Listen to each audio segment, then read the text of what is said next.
state of the nation. So much happening here and there, handful or mouthful.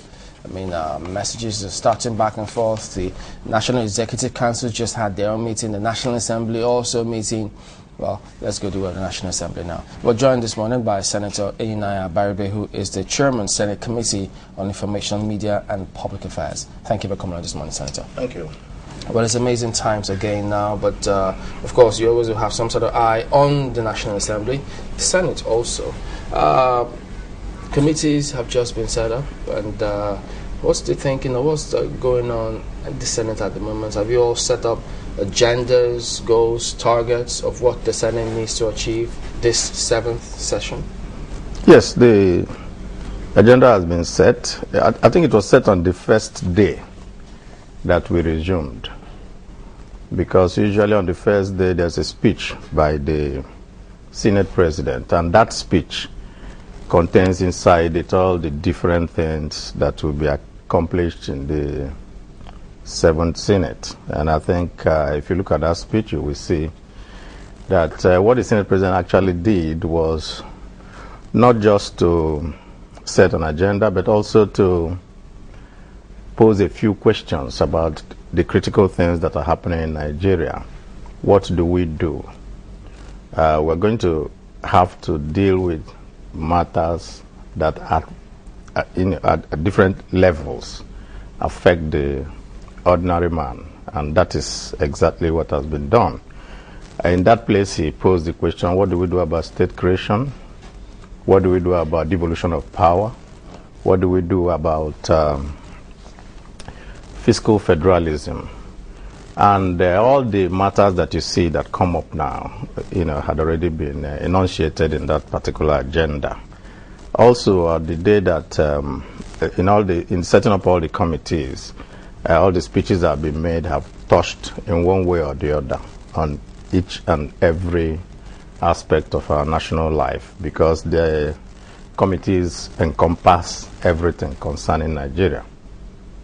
So you could say that the agenda is right there in front of us, and all that we need to do now is to move to see as much as possible what we're going to accomplish this next 4 years. Well, the next 4 years are quite a long time to go, but again, the average Nigerian would really want to see how all of this can impact on his daily life.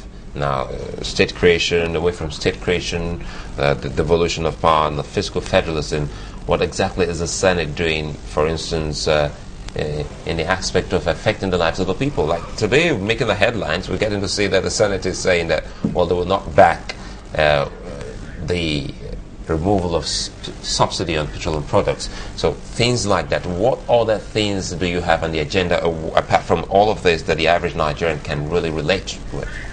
Well, we're not going to go look for what to do. Everything that we do is spelled out. Yes, it's spelled out, and it's predicated on making sure that it's the average Nigerian that benefits from doing our job. The headline that says the Senate is not going to back oil subsidy. I think yesterday there was a headline that also said that the Senate backs oil subsidy. What actually is going on now is that senators and members of the National Assembly all have differing opinions about it. And we're very happy that now the agenda has come right in front of the Senate. There's no more time for speculation. We're going to look at it, and every stakeholder will now be asked to come, make your own submissions. Be sure that you have your facts, because all along, what has happened in all this debate has always been that some are flights of fancy, some are real, the facts are not very well known, and most of the time, when somebody makes his own opinion, I mean, yesterday I saw, when I was watching this particular program, where you said, Senate will support the removal of oil subsidy, but you quoted Senator Magnus Abe. That is his personal opinion. The debate is yet to be done on the floor of the Senate, and once the debate is done, there will be a consensus of opinion based on all the facts that we have, and it is at that point that we can now come out with a definitive position to say this is the position of the Senate. Okay, talking about staying with the fuel subsidy anyway. Do you think there's been fuel subsidy? Well, the point really is that the jury is out there. I read something that I think Tam David West said, that there's nothing like fuel subsidy. I think sometime in the past too, Professor Sam Aluko said, no, there can't be anything called fuel subsidy because the cost of bringing out crude from the has not been defined for Nigerians, and that as far as he is concerned, so long as the cost is less than what we get from the international market. So there is out there differing opinions about whether there's subsidy, there's no subsidy, but what we're saying now is that this is now the time that the facts will be laid on the table. If the federal government claims that there is a fuel subsidy, they're going to put the facts out there for us to see. Those who also claim that there is no fuel subsidy are going to also bring their own facts and put it out there for us to see. And what we now do is to look at all of this and come to a reasonable conclusion about what the essential problems are. Okay, talking about putting facts out there on the table, one would have thought that the 7th Senate, as soon as they came in, the primary focus would be to delve straight into looking at the Constitution. What amendment of the Constitution, as it is? What's the state of things right now as regards? We've already delved straight into it because the first committee that was set up was the Constitutional Amendment Committee, comprising of one person per state and some people representing special interests, headed by the Deputy Senate President. There are 42 members in all, and that's already a standing committee is there.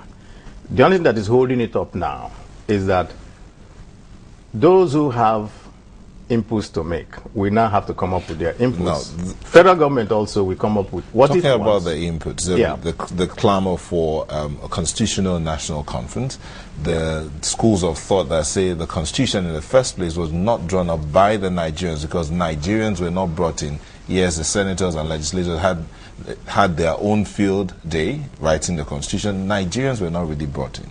What do you think about that? Well, is there going to be a change this time in the way this is going to be done? Well, the nation called Nigeria, we all know, is a work in progress. That means that if there are areas that are a little bit causing problems for the country, you amend those areas. The first amendment has been done in the 6th Senate. There are still things and areas that we need to look into. But we, as the National Assembly, we are the representatives of the people. And there is no holds barred in discussing anything under the sun. If there's anything that's going to be a no-hold area, it is the unity of Nigeria, because as far as we are concerned, we think that every Nigerian is a part of the Nigerian project. So that is the area that we won't talk about dismembering the country. But any other thing we can discuss, the way it is going to be set up, the way it's... and I think that can be done within the National Assembly. At your, sorry, NT, because during the inauguration of the committees, you made a fantastic point when you did say, well, you're aware that the public most times are fed with delusive information that are calculated to constantly smear the image of the House of Chamber, now of the Senate. Now that you're here, maybe you should, now let's see if we can take them one after the other, because there are loads and loads of them which you just highlighted in the agenda of the 7th Assembly.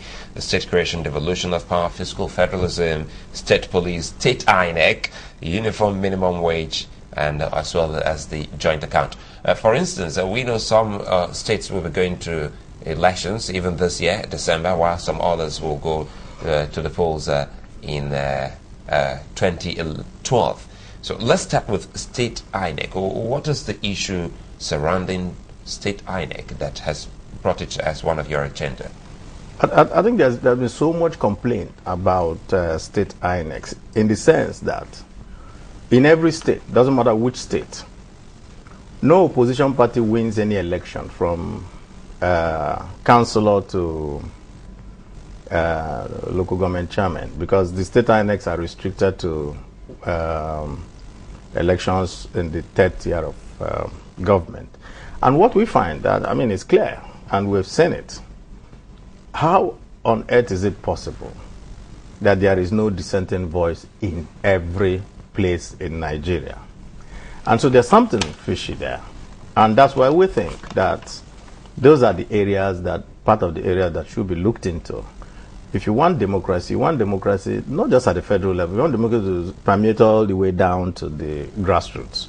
Now, there is nothing more grassroots than the local government elections, councillors representing different wards in the polity. And if at every point, even in Lagos State, only ACN wins, you can't tell me that is, there must be some problem, because you cannot have a point where in a particular state, in a particular area, for a House of Rep seat, somebody from another party wins while the state government is in another party. That happens in the federal elections, which means that federal elections are far more credible than the local government elections. And that's the reason why matters of such nature are coming up for constitutional review.